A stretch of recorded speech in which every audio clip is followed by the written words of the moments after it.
I thought we would talk a little bit about tinnitus, or as a lot of people use the word tinnitus. The correct English pronunciation is tinnitus, but it's gotten to be so ingrained. We never correct anyone if they use the word tinnitus. The question then is, what should a medical provider do when they have a patient that complains of tinnitus? Or they'll use another expression such as head noises or ear noises or environmental noises. What is the appropriate level of care, the standard of care for someone who has that? Well, the secret is never to deviate from what you learn from the past. The only way you arrive at anything medically as a provider is to once again go through getting a history and its subdivisions, doing a physical exam, and then ordering various ancillary tests. If you deviate from that, you're going to say, well, here's another person with ringing of the ears. I get frustrated, which you shouldn't say, because most of these can to some degree be evaluated properly, and this is something that a provider should do. I should stop. When I think of provider, I don't think of necessarily key people. I think every individual, whether it be from the front desk all the way to the last patient they see, is considered a provider. It's like a link. All these little people are linked in a chain, and if this chain is strong, the care that is received will be good, solid, and quote strong. It's real critical, and in my way of thinking, that everyone is a provider. Anyway, so you need a history, and I think it's probably best right at the beginning to address the chief complaint in you're troubled with the sound. Is it been present for a while, so you get the duration? Is this sound in one ear or both ears? And is it a constant sound, or does it have a thump or pulsation to it? See, right there you have a lot of information. How long it's been there for years or recently? Is it just in one ear? It's kind of critical. And although the vast majority tend to be constant, there are a few that pulsate. And there, right away, you have some information. But then you should go to the next step and review past history, which I think is really important. Past history such as, have you had any major head injuries? Major head injuries are critical. I think someday they're going to do a study on all these professional football players that have encephalopathy that's traumatic, and find out how many may have tinnitus. I think it'll be shocking, but they haven't done that study, but they probably will. So head injury of any sort, very, very critical. The second that's obvious is your exposure to environmental sound, whether it be recreational, occupational. Really critical. Were you in the military? Did you grow up on a farm? Were you around tractors? Did you do a lot of silly firecracker work? Absolutely. So you want to know these things. Also, you want to know a little bit about their medications, what medicines they take. An example, the common one would be individuals that take large quantities of aspirin or NSAIDs. That could be important to know. Whether you've been treated with certain antibiotics that go back in time. Although the aminoglycosides aren't necessarily implicated, several of the prior antibiotics that are real potent could be factors in what might transpire. And then the common questions that you always want to ask when it's in any way related to the ear, the real cardinal questions are, do you have pain with this sound? Do you have ear discharge with this sound in one ear or the other? Or, the critical one is, your hearing changed. So right then you have a lot of information you gather just by asking questions from this individual. And then you can kind of start building some kind of a differential in your mind as to what this might be. Now, admittedly, the vast majority have constant sound, but there are some that have pulsating sound. Now, you won't find many of those, but there are individuals that have pulsatile tinnitus. It's real. Sometimes it's so real it's called objective tinnitus. They hear it, you might hear it with a stethoscope. So if someone says, particularly if they say that I have unilateral pulsatile tinnitus, and it's there most all the time for some time, well, then you'd have to pursue what sort of cardiovascular status they have. Very important. And if they say, don't you hear it? Oh, mercy, you want to be able to listen to their carotids and put the stethoscope right over their ear. What could it be? Well, it could be an atherosclerotic plaque in a big vessel, or right where the carotid comes up and grows through the foramen lacerum intracranially. It makes a remarkable bend there. Could there be a little plaque there? Possibly. Could there be a question of an abnormality of the vascular integrity? Or could there be an aneurysm? Or could there be a vascular tumor, such as one of these chemodectomas, which are benign, but they are critical tumors right there.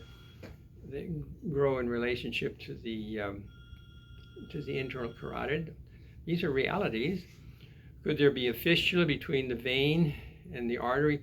We have to remember, in this small middle ear to the back, you have this big structure that comes down called the sigmoid sinus, draining the transverse sinus, and it goes into the internal carotid, internal jugular vein, a big rascal. Then just ahead of it a little ways, you have the internal carotid artery. They're separated by a short distance. And anatomically, they might be closer, just from anatomy, than they should be. So all these things would be important, particularly if you have someone who has pulsations in their ear. They could be significant. If it's obvious that they might have a cardiovascular disturbance, then they have to be referred for an evaluation. They just simply do. Or if there's anything else that's, if they have significant hypertension or they seem to have an arrhythmia of some sort. I mean, they need to, they don't have to worry about their vascular tinnitus, they have to worry about their cardiovascular status. In this category, there are people who have totally benign unilateral pulsatile tinnitus. And those individuals usually have it if they're exhausted and they bury their head in a pillow at night. They'll pick up pulsations. You probably had patients that have had that. They turn over and it kind of goes away. It's sort of an occlusive, sort of enhanced detection of vascular flow. I wouldn't necessarily pursue that with any involved studies. That can occur, and it can be an entirely benign thing. But once again, pulsatile tinnitus is not terribly common, but it's noted, and you should pursue it in relationship to what they say, and then things such as, are you having pain, discharge, or a change in hearing? Obviously, if you pick up from the history that they've had several ear operations, my goodness sakes, that right away is of significance, because you know they probably have some hearing impairment. So you have information that can kind of guide you. By far and away, the one that's commonly seen are people who have it in both ears. It's high-pitched, doesn't go away, they've had it for a long time, they've had a history of noise exposure. You might look in their ear and find nothing, but they relate this story to you and they tell you about their hearing impairment. Well, then the next test that one should do is an audiogram.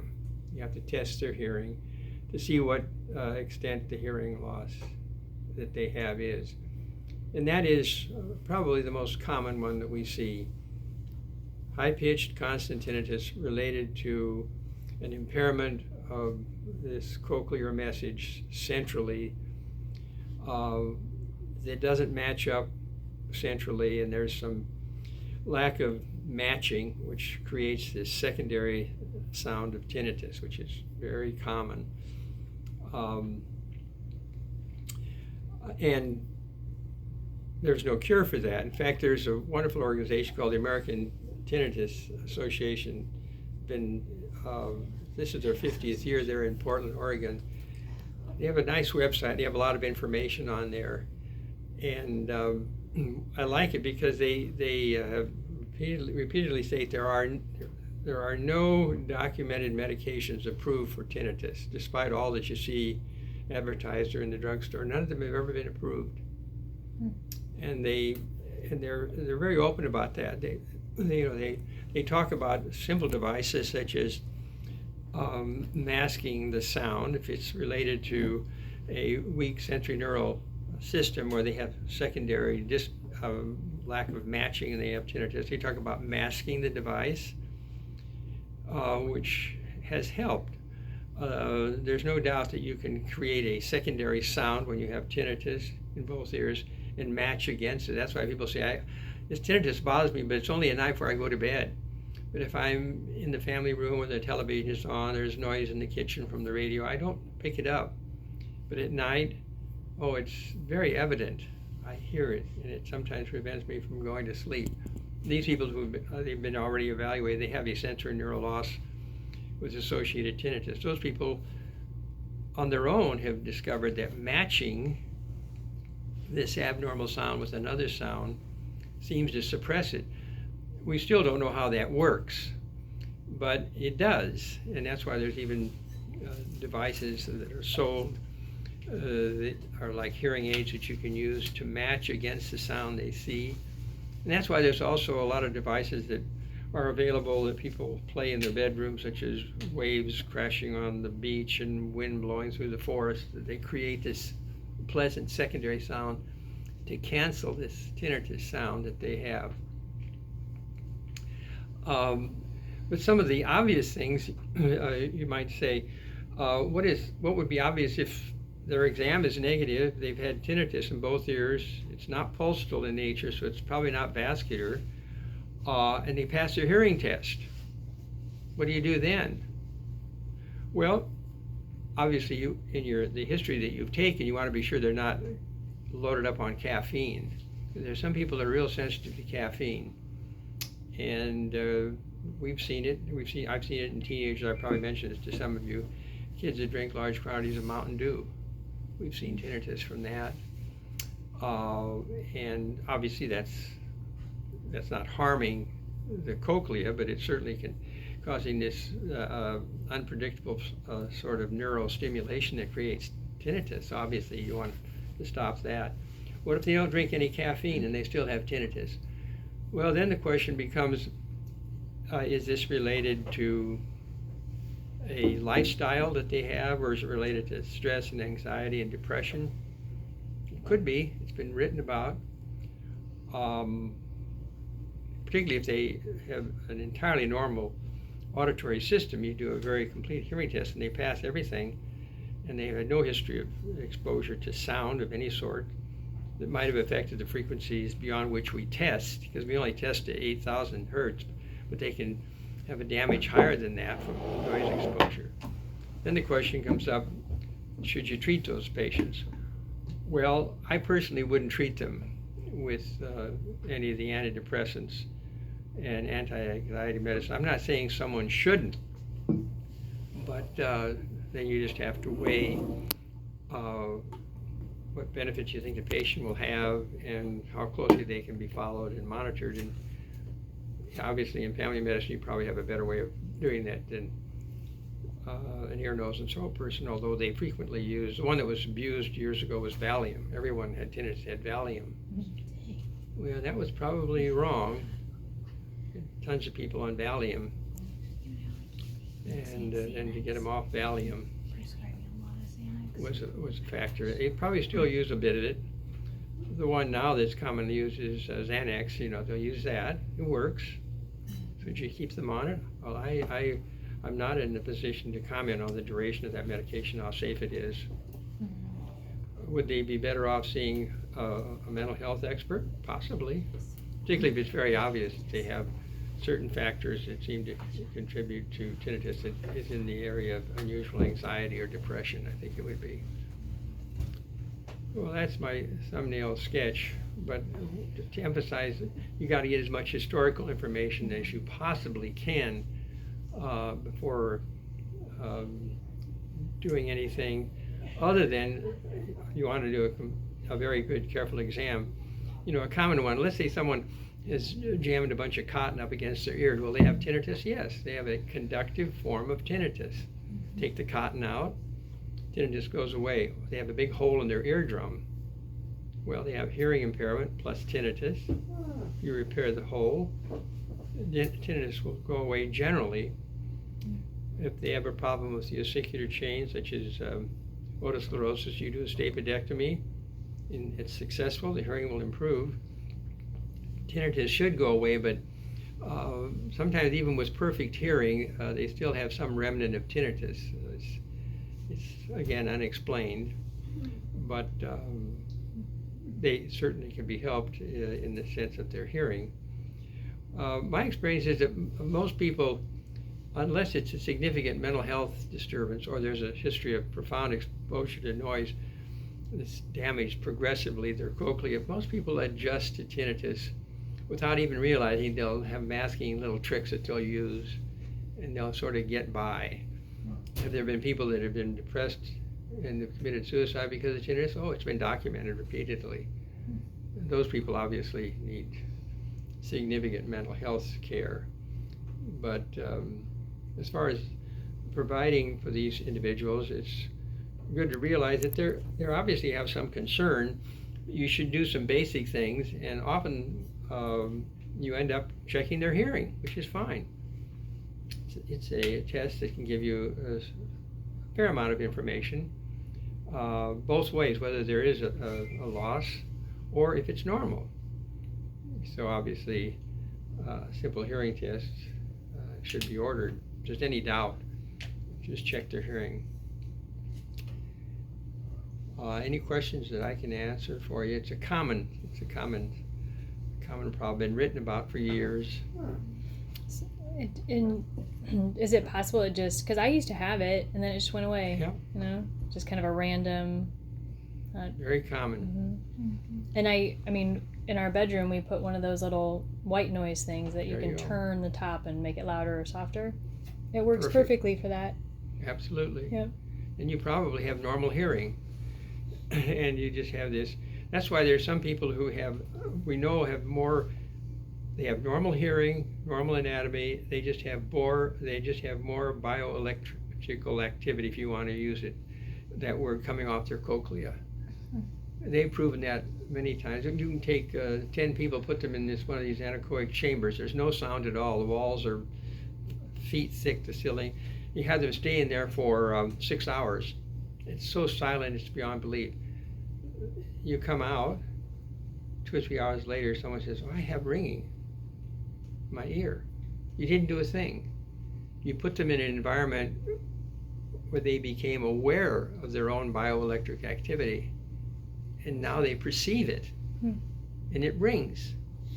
Now, usually those people over time will lessen, but they're totally normal individuals.